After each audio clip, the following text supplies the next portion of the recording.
আমার একটি কথা একটু মনোযোগ দিয়ে শুনবেন। আপনি একাই একটি বদ্ধ রুমে একটা গোটা দিন নিশ্চিন্তে কাটিয়ে দিতে পারেন, কিন্তু যখন কেউ আপনাকে ওই একই রুমে লক করে রাখবে, তখন আপনার পক্ষে 1 ঘন্টা থাকাই খুব কঠিন ব্যাপার হয়ে দাঁড়াবে। মনে হবে আপনি যেন জেলে বন্দী আছেন।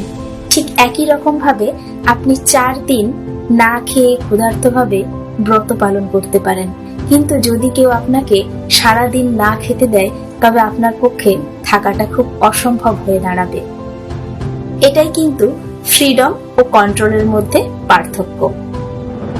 ফ্রি ভাবে থাকলে আপনি আপনার মনকে সংযত করে সবই করতে পারবেন, কিন্তু যখনই কেউ আপনাকে কন্ট্রোল করবে, আপনার ইচ্ছের বিরুদ্ধে আপনাকে কিছু করাতে চাইবে, তখন সেটা আপনার জন্য খুব মুশকিলের ব্যাপার হয়ে দাঁড়াবে। এই জন্যই বলে সম্পর্কে স্বাধীনতার আবশ্যকতা আছে। সম্পর্ককে কখনোই কন্ট্রোল করা উচিত নয়। যখনই সম্পর্কে কন্ট্রোল আসে, তখন খুশি খুশি আর কিছুই করা যায় না, কেবল কর্তব্যটুকুই হয়ে ওঠে।